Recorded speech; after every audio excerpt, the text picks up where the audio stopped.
سلام بيتسب كما يتخونوا كما يلخم دحنا دهم كما وعلكم كما هادركم كما أمشيكم لمونكم تلمودوز محاورو ميديا أزرارو تزخونو قدات كندرينا سنجل كاسم حدار كاسم እሺ ከመጎሎሚ ዶክተር አብይ ዞሎ በኢትዮጵያና በቱርክ መካከል የሚደረገው የንግድ ልውውጥ ቢያንስ $1 ቢሊዮን እሺ ከመጎሎሚ ሎዛ TDF ዞለቶ ሰው እናትነት ዞረሽ ስለ አዶናይና ታወሪያለሽ ባለጌ አቱኝ እሺ ከመጎና አሁን ከዘናጉዕን ከድስን ዝኸሉ ቪዲዮታት ተዘጋጅዮም እንዩ ديف بچباتنا الخان نيرخ انا چبات دي حلمكم ان يمصا هيوتكم تجبروا عاودكم زخونه سب تركوس سلاز بشي مي سينجلاويان كلقاتكم نمونيكا مسمونيكا سططوا خم لحضركم غيركم صدوا والله عملني ادفال ريد حويت خارج قلمي كوينني لا مفتحولي እሺ እዚዮምን ካለቶምን ከንድሬና ሰናይ ምክትታል እሺ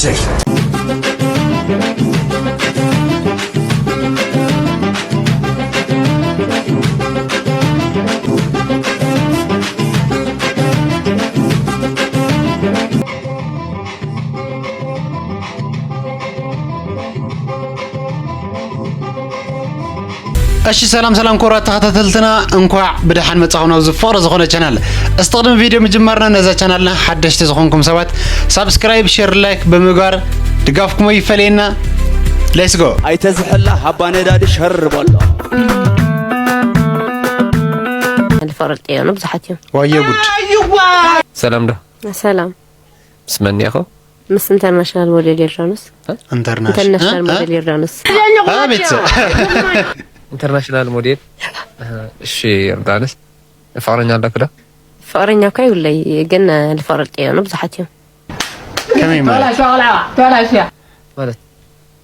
افترتيس بزحتيهم لعل 30 ምናምን የምትሆኒ አማልቲ ማለት እዩ نفقر راحت خنا اخذي ايوه اغاني نخايت ولن بي بيانسس او غزاناس قبل يدي تاي يمدولني اسلفهم يملعلو سلفي انا اخط يغون فقر ايوه هو بس ما بتاع يقلص انقدف كازون فقرنا حتى خسي نا حدا دويل كم نفكرك ارغاغص ليما انا او قدم فاميل ندلخ يقصالخ مالتي او قدم كاميرا خدوا ليش دول للشيء ماشي اي حفركني له تسفا يقبر اي حفركني له تسفا يقبر بيتسب سلك لا ورقوري هيلو سلام جو سلام يمين يا خان زي ما كنا احنا استيتل والخان يتجمل لي يفكرك يا حكينا والخان يرخا جزينات مال لسا يفكرك يمشي الخان يرخا حاز يتجمل لي وحبيت هاي تجاجي خي كثير يعني عريت تجاجي خي لا يفرق يقولك انا نقدر نكون جوني ولا كذا ميتا وعرفون جراش كزيولي سلك تجاجي مالتي منهم كنت شايفها فنيت مكوري تجاجي خي مالتي تيباكش كاليس تلويولكن قالنو حرحدني خنا قولاتي اوفر نوتخن او رياليتي مالتي بيتسب اوفريتو صح سلمتي اخن نوع لخن كم انت اخ متقطرا كم نقستي ديكس حسي غنيقه انا معز تمالكو بجزيه خلوام ليت تبلكاني እሺ كوخا ليت اونلاين ري كانيرا ምናልባት ከሳቢኒ ይኸውን እስካለ ጓል تعلن يركمش ማለት ካብ ልብኸ ዲኻ ትዛረብን ዘለኺ نافرح ايه እሺ ተረዲኒ ايناي ሕማቕ ክትሓስብ ዝገብረኪ ዘሎ ዝናይ ኩሉ ግዜ ጭንቀት ከይምሽ እዋ ኣይትጨናነቂ ምንም ዝተፈጠረ ነገር የለን ርክብና ጽቡቕ እዩ ዘሎ እሺ ፈራያኒ ለይ انا في بساچو انا في ندد منتي انا اقولات حدني خدمو مقصاركن حلفنا له بتعمي اوفر نوصخنو امنايت قاصرا كندي سب تچنيو دقاسكاو يخل دبيرو خطقم يخل اتي خانيركا يخا ود اقولات ايتوزحو اي مسلكم باي ذا واي كم زي انا قبر اوالد كمي ماشي زي حلفنا من بيتسبنا زي حمم الناس هيلو معاري ما زر بيحميوا سيستر لا تصليوا برازر كعقي حكمن قرش تصقيموا انا خا تچنيقه نقوم ايه خا طفي ايه قال ودخ حق مسيرو حنا تچنقيلو زلو اراري ገንዘብ ልእኽ والك عتقبيلا مش محازتا خوينا دعمو أزيد يتصدق نجر لنا تصبيك بونت أتصبيك استن نجر لنا أزيد يتصدق أقولات نعخنيو استنيشتن محساب جمرة أي مسلكم أطل أدوناي تيك تاك أوارد على عمت أيبود عني تسفوري تعيدوا سمي حمد خوينهم فيديو صور حد خوي يدو تعمز قرب نجا كم يجي تعال تعمت من أخت وسط حج دا أجد يخوص لما كم يجي يا تا خم خاص خاص بس هذا الشيء حر يا كسرنا خاص بخنا حدقنا كا خذ اللي بقى أفخم حرق جميلها طيب اللي تيخا بايبر دنجر الخافخة أنت أنا يعيش ديلك نفس فيك كده رأس خاص بق حاسة كنت يخدي فرفرت راح لوز بس رأس خامة أمي لخا خاصة أقول خلي خونه وش رأس خا حكم واي نعال خان لنهر لو تري تعرف خا بقى يتفهمسي شدد شدود إيدسه خمي استي أنا أجلد قداي حساكم وكومنت إيدسه سلامات خططت جزا صحقي همينا خم دحنا أنا زاوير مسكين يرضى حفتخاتهم مالتيو جزا صحق وايد أخم بيا صحقو دحلفونا قريب لي مالتيو لما أنت لحد اللي الخم دم أخم داس حق نقراتي بك داس حق إيش تالي لا صحقكم أخزما بزتي شجن هالله بزتي خافوني تعال بهال ريد حويت خارج قرمي خويني تي دكتور أي نخم مسكين دكتور نخم بحال حد دكتور كويس تسألني هم سدت كلا دمتاخم لنا بورج ما تفقي بورج ما تفقي سريس بتعمي بقى بورج بتعمي دبرنا أنا جاي سويتر لهم دخل استدلال بقى همز للخدان خدان قال يدلي ما رقم ده بورج كنازي عاوز إنه تريوه دي لك يمسلكم نيني عاوز هاللي شقة عاوزي تمك عبسنا تأكلكم جايز واي حد دكات رحواتنا نخل حد دكات رحواتنا نخم مالتيو دخل مفتاح هنا جنجبر وخمنا جنجبر ساتنا لبنات قطنا دامت أنا اللي مفتاح يا لو مين وخمنا لو مين لدمنا موت طنا لا تسمع معنا إن تأكلكم جايز واي سبورت سرح من بزح تسوي كلنا كان حكمنا التسرح نجر أقومنا هاي تحلفنا تجارنا احنا نمثل شقتات احنا نمثل قنجتات مونا نزا انا نمثل مونا نزاس بورجيت قالوا ديو خون نجر بول الله بورج مطفي صوينا تايا سبورت سرح من مالت يكون انكالي دكتور ماتي دكتوراتنا صوينا مفتحي هاونا ياكلكم دلين بيت طلع يكتر مثلا بك حقسكم وكاسات ما مسخينا فتحوا على لا جاي سوايا بارات عوني اي تشكون ليش ده من معنات مفتاح لنا سبورت سرح وترك كالي من معنات مفتاح لنا استي كالي عينت كاي فليزله زحشه مفتاح تلي دما او كومنت قمط لبيت ناصل نحكي مالت حز لي قورو نجر تايديو اخذت فقرنيا هتماخل اياتي سرو تخكل حوي تخكل واسلس اياتي تايديو هون اسخابهم تنادي تخلنا من دي انا دي توقعوا يدبر تعين السيدهم تعين السيد هم تكبر من بالخاص سوم درسوم تعاريغا فقرهم قتلهم لا متبني نعناس أم أخلت يومس ماريان تعين تعميل حفر تخكل بونت ريخا أزكويو أزيتونا قداي طالقاي نتنول نزي بيت أنا كلت فقرات ጭራሽ ቤተሰብ እዚ ክንገሮ ክንሓስውን ዘይግባ ነገር ቤተሰብ በኽልተ ፍቁራት ማእኸል ምእታው ማለት ታምንታይ ዘይና ኣስምኹልኩም ቤተሰብ ሕልምኩም ናይ መጻኢ ህይወትኩም ትገብሩ ዓዊልኩም ዝኾነ ሰብ ኣይትዛረቡ ቀረባ ይኹን ርሑቕ ይኹን ምክንያቱ እቲ ሰምዓኩም ዘሎ ሰብ ቤናይ ልቢ ሰምዓኩም ኣሎ ኣይትፈልጡን ኢኹም የሴፍ እኮ ነብኡ ሕልሚ ክነግር ከሎ ኣብ ቅድሚ ሕዋቱ እዩ ነጊሮም ዓዊሉ ከምዚ ሕልሚ ርኤሉ ነብኡ ክነግር ስለ ዝሰምዕዎ እንታይ ገይሮሞ شيطانو حواتو تحابيرهم نبارنت شيطانو سخاتكم كا خمزة خجبري خمزة حسبالو خمزة إلكم تحسبوا يفشلكم ويكات ده حسبكم مو يفتسام جن كم نيسيف دونجي واقع فيلو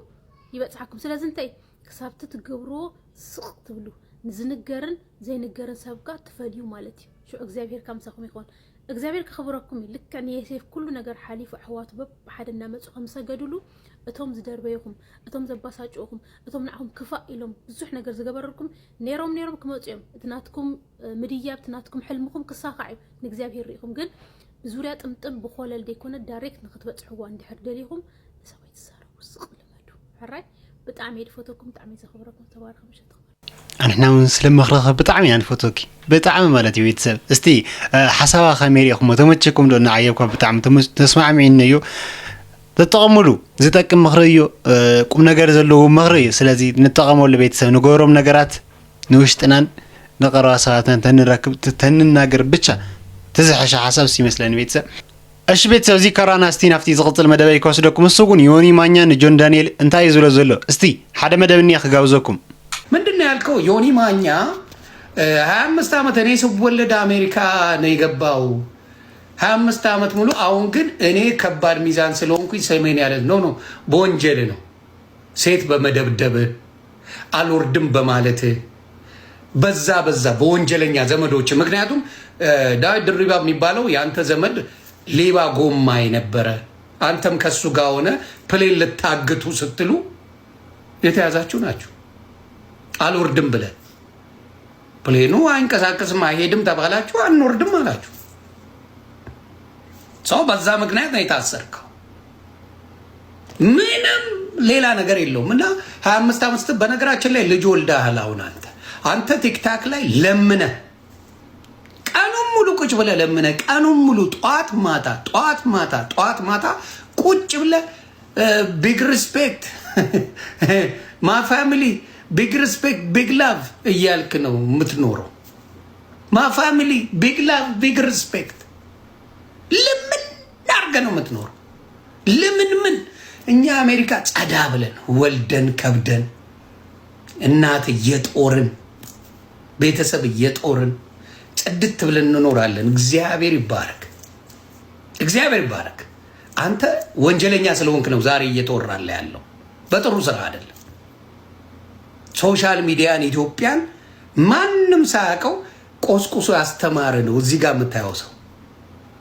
ሶሻል ሚዲያ አጠቃቀምን እንዴት እንደሆነ ለኢትዮጵያውያን አስጠቅሜ አንተ ዛሬ የምትለምንበት ማኝዚ በሰጠው ድፍረት ነው። ሶሻል ሚዲያ ቆርቋሪ ነኝ አንተ ቆርቆራም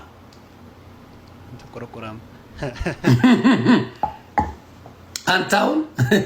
ያላመንከውን ልጅ ነው የምታሳድገው። በፍቅር የወለድከውን ሳይሆን አማራጭ ስላጣ የምታሳድገው ነው። አግብቼ ነው እኔ ልጆቼን ወልጄ ማሳድገው። እንዳንተ በየመንገዱ ስዳክር አይደለም። ልዩነትንማ እኩል እንዳታየው፣ አንተ ለማኝ እኩል እንዳታረገው፣ ልመናን ከኔ ጋር እኩል እንዳታረገው። ሆረን ከብዳለን እንዴ ከባድ ሚዛን ነን። አንገናኝም። እንትን መጣና አብረን በላን ነው ጭውቴው እና እንዳትሞክረው። አንተ በወንጀለኛ ነህ ምናምን ቆሾ ቆምቦሬ ነህ። ለማይነ ቲክታክ ላይ ቀኑ ሙሉ ሳይሰለች ቢግ ላቭ ቢግ ሪስፔክት። يا ቤተሰብ ከም ተሰማዕኩም ይመስል ዮኒ ማኛን ጆን ዳንኤል መልሲ እዚ መስል ቤተሰብ እስቲ ናፍቲ ዝቕፅል መደብ ይወስደኩም ዝቆልዓ እዚ ሓዊ ሙልጌታ ማሉዳ እዩ ተባሂሉ ታይ ፀገም ከምስ እዚ ማሉዳ ሓው ካሊት መኽረና ሓው ካሊት ስትረልና ታይ ፀገምኩም ቤተሰብ ሙሉእ ሶምኩም ተጠየቅቲ ባይዘወይ ብገዛኩም ተጠየቅቲ ኢኹም መንግስቲ ስኩም ክጥየቅኩም ነይሩ እዚ ቆልዓ እዚ ሓደ ብለይ ምግባርኩም ማለት እዩ ዋ ስማዕታ ሕማቅ ለይ ዘረእኻዮ ቅድሃም ክዳን ማለት እዩ ከዚ ብህዝቢ ደረጃ ኣጓላት ላልካ ስም ምጥፋእ ስለዝጀመርካ ኣጓላት ተጋሩ ከምዚ ይኽእል ኣጓላት ተንሽቲ ተጋሩ ከምዚ ይኽእል ላልካ ስም ምጥፋእ ስለዝጀመርካ ማለት እዩ ገዛኩም መንግስቲ ክጥየቀኩም ነይሩ ናዚ ቆልዓ እዚ ከምዚ ኣብ ምዃን ማለት እዩ ቤተሰብኩም ይኹም ተጠየቅቲ ምክንያቱ ሃዮም ነይሩ ዋ ኣረ ሓደ ወሉ ብሱር ሰብ ደየለይ ይቅርታ ግበሩለይ ማንጨለት ከለኹ እየ ገሊልካ ብኮርት ፌስታል ክዳውንቲ ተኣኪብካ ይቅርታ ጠየቕካ እሺ በቃ ችግር የብሉ ብለይ ምፍላጥ ደንቆሮ ስለዝኾነ እዩ እና ስቁ ኢልናካ ከዚ ለለ ተመሊስካ ማለት እዩ ሃይማኖት ትፃረፍ ኣለኻ አንሽቲ ኣጓላት ትፃረፍ ኣለኻ ዘን ወሊደን ወሓላሉ ዝኾና ተጋሩ አንሽቲ ትፃረፍ ምፅራፍ ጀሚርካ ማለት እዩ እና ስነ ስርዓት በቃ ከዚ መንግስቲ ማለት እዩ ሕና ኣጓላት ተኣኪብና ለደቂ ኣንስትዮ ጉዳይ ከይድና ማለት እዩ ንኸሰካ ወሲና ተላዒልና ኒና በቃ እንድሕር ሓደ ብለይ ትገብርዎ ቤተሰብ ማለት እዩ ዋ እንታይ ዓይነት ቤተሰብ እዩ ብስር ኩሎም ደኻ ሓደ ሕሙሳት ይበሉ ተሪር ዘረባይ ባይዞይ ቁርጽ ዝኾነ ዘረባይ ሓደ ይገብርዎ ብትክክል እያ ድማ ዝቆልዓ እዚ ምንም ዝሰምዕ ሰብ ኣይኮነን ዝሰምዕ ፍጥረት ኣይኮነን መስሚዑ ጡጥ እዩ እና ሓደ ተዝግበር ዘሕሻ ሓሳብ እዩ እሺ ቤተሰብ እዚ ካሮና ድማ ናፍቲ ዝቕፅል መደበይ ክወስደኩም ምስ ኩሉ ዛ ተዲፍ ብዛዕባ ጃኒ ዝወለተኒ እስቲ ንውሕ ዘለ መደብኒ ከጋብዘኩም አርግዘሽ ወለድሻት ልጅ መጀመሪያ አክብሪያት ውደጃት እሷን ነው በአደባባይ ስሟን እያጠፋሽ የሚዘገነን ስድብ ልጆችሽን የምትሳደቢ ሴትዮ አሁን ስለ ሰው እናትነት ዞረሽ ስለ አዶናይ እናት ታወሪያለሽ ባለጌ አትሁኚ ጃኒ ተናግሬያታለሁ ኦፍ ኮርስ ተናግሬያታለሁ ግን ሁላችሁም የሚያንገበግብ ነገር ምን እንደሆነ አልገባኝም ከዘርጋ አትውሰዱት ከዘርጋ አታገናኙት በቃ እሷም አትወደኝም ተሳድባለች ዘረኛ አልወዳትም ብላለች እኔም አልወዳትም ምን ይሁን በቃ የሚጠላኝን ሰው ጣላለሁ የሚወደኝን ሰው ወዳለሁ አለቀ በግዱ ደጅኝ ልላት አልችልም በግዱ ደጅኝም ልትለኝ አልችልም ሲቀጥል ደግሞ ከአዶናይ ጋር አብሮ የመቀጠልና ለመቀጠል የሁለቱ ነገር ነው እኔ አይደለም እዚህ ውስጥ እኔ ተዋት አትተዋት ውስጥ አልገባም አው እንደ ወንድምነት መጠን ራሱ ይምረጥ መመርጥለት ሰው አለ አው አለ ከመረጣትና ከገባት መብቱ ነው እኔ ልከለክለው አልችልም በሁለት ፍቅር መሀልም አልገባም በቃ ጃኒ እንደ ግል ሎዛ አትመቸኝም ብዬቻለሁ እኔ ደግሞ ድብቅብቅ ውሸት ምናምን ይሄ መሽቆጥቆጥ አይመቸኝም አልወድም ፍለፊት ነው መነግርሽ አዳሚ ለዛ ነው ፍለፊት መጥቼ ተናገርኩት ፍለፊት ነው የተናገረችኝ እኔ ፍለፊት እናገራታለሁ ከዘርጋ አታገናኙት ከፖለቲካ ጋር ከዘርጋ ከሃይማኖት ጋር አታገናኙት ገባችሁ አይደለ በቃ ይሄን ነገር ለመናገር ነው ሳልፈልግ ገብቼ ተናገርኳችሁ ምክንያቱም አጀንዳውን ቀይራችሁ ሎዛ የሆነ ነገር ካለች እንደዚህ ሎዛ ዘረኛ እሷ እንደዚህ በዘሯ ሄደች ኦፍ ኮርስ ዘሬን ወዳለሁ በዘሬ የመጣ አንገቴን እንደምሰጥ ታውቃላችሁ በሱ ነገም ከነገወዲያም ነግራችኋለሁ በዘሬ የመጣ አሁንም አንገቴን እሰጣለሁ ወንድሞቼ እህቶቼ ሲነኩ አልወድም ሌላም ሴቶች አሁን እንደዛ ከሆነ ሊያሾን ፊንገር ያላችሁ ስትሰድቧት ትግራዊት ይሁና ነው ያገዝኩላት ትግራዊት ስለሆነች ነው አይደል ሊያሾ ትግራዊት ስለሆነች አይደለም ያገዝኩላት ሴት ስለሆነች ብቻ ነው ያገዝኩላት ሀቢባን በልጇ የተነሳ በመናመን ስትሰድቧት ሀቢባ ትግራዊት ነች እንዴ አይደለችም ግን ስለሰደባችኋት ድምጿን ኩላት አገዝኳት ገባችሁ በዘር አትወሰዱት ሁሉንም ነገር በዘር አትወሰዱት እናንተ ግዴታ ደግሞ እናንተ የወደዳችሁትን ወደጅ ልትሉኝ አትችሉ እኛ የወደድነው ወደጅ ልትሉኝ አትችሉ እኔ ደግሞ እኔ የወደድኩትን ወደዱልኝ ልላችሁ አልችልም ሁሉም ሰው የየራሱ የሆነ ተፈጥሮ አለው በየተፈጥሯችሁ የምትፈልጉትን ነገር ወደዱ ጥሉ አንዴ መብቴ ነው በቃ የፈለኩትን የሞደድና የመጥላት ለምን እሷ ሎዛን እኔ ስትሳደብ ምን አላችኋት ምንም እንደውም እኮ ስመኝ ገብሩ ብዬ ካሾፍኩ በኋላ ምናምን ከሳቅም በኋላ ከአሌክስ ጋር ነው ጌም ነበራት ያን ቀን ጌም ስታሸንፍ ወይ በጣም ነው ደስ የሚለው ልጅ ትመቸኛለች ያው እንደማንኛውም ሰው አሾፌባታለሁ ስመኝ ገብሩ ብዬ ግን በቃ እንኳን ኮንግራ እኮ ነው ያልኳት ላይቭ ላይ እዛው አሌክስ አለ ምስክር እሷ ምን አደረገች ቤቷን ከፍታ ሄዳ ሳሸንፍ እቺ ልጅ ትመቸኛለች አለች እቺ ዘረኛ በጣም ነው የምታስጠላኝ ብላ ተሳደበች እኔ ደግሞ እዛው ላይቭ ላይ ስለነበርኩ ሰማኋት ከዛ በኋላ ጠመድኳት አለቀ እውነቱን ንገሩኝ ካላችሁ ጠመድኳት ራሷም ካለች መታትናገር እዚህ ጋር ራሷ ተሳድባ ነው ዘረኛ ስታስጠላ እነዚህ እንደውም እኮ ዘረኞች ናቸው በጣም ነው የሚያስጠሉኝ ያለችው ራሷ ናት እኔም ደግሞ ልካ እንደዚህ ነው ማትመችኝ እየሰደብኳታ ምን ይሁን ከዘርጋ ከሃይማኖት ጋር ከምናም ጋር አታገናኙት ሌላ ምንም ችግር የለብኝም እኔ ከማንንም ጋር ዘር ውስጥ አታስገቡኝ ገባችሁ እንትናት ልኳት ነው እንትናው እኔ ተላላኪ ማንንም ተላላኪ አይደል ያ ቤተሰብ ከም ተሰማዕሙ ይመስል ናይ ሎዛ TDF ንጃኒ መልስ እዚ መስል እዚ እሺ ቤተሰብ እዚ ካሮና ደማ ናፍቲ ዝቕፅል መደበይ ኮስደኩም መርሲ አቤት አለመ كتعم أفقي أي فديت كاس أماني أنا بايزين لخونا نقرس قال آتي خلنا نير هو فاميلي تاي قال آتي خلنا نير فوتوس كسلك أي إلاس قال آتي خلنا نير أنا أي بالكون حرتهم الشي فاميلي نيكم دو هو يا يولو باي قسمه الله نخرا نزي أخطريقو واقع فوتو يتسائل أنا مو أنا آخر يو واقع تكفل لكم من جمرة لبها عبي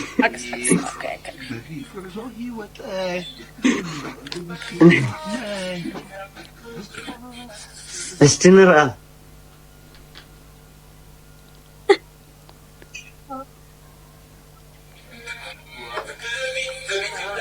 زادر في بعض فيها أشيك أنت نو أطفئها بسرعة أطفئها من يزيديف أنت يبال وي فلتر كتفو أنا تقابي تفل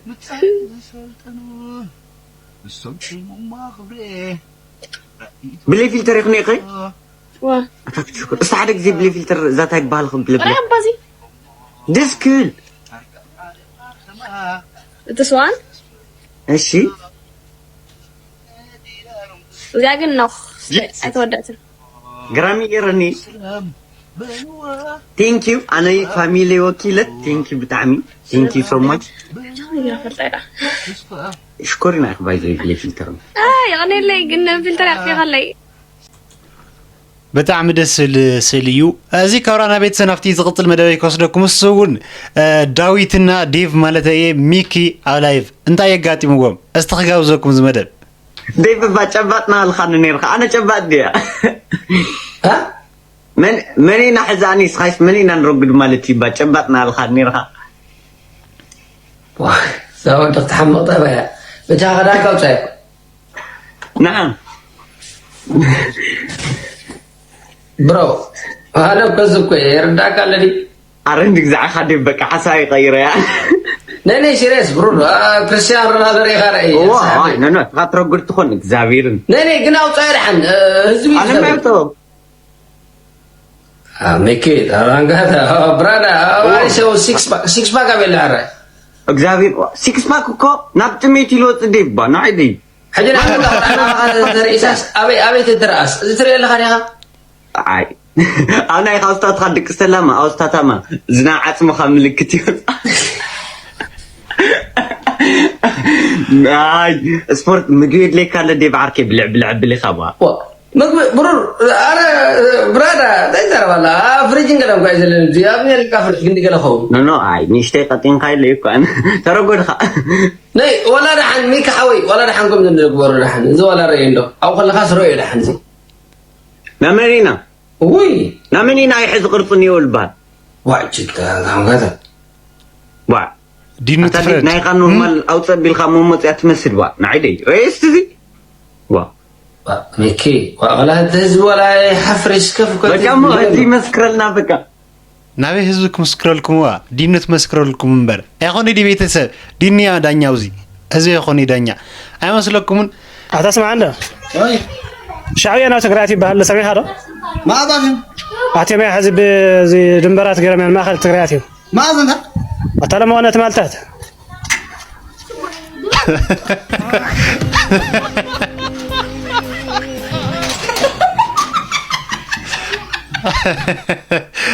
ቤተሰብ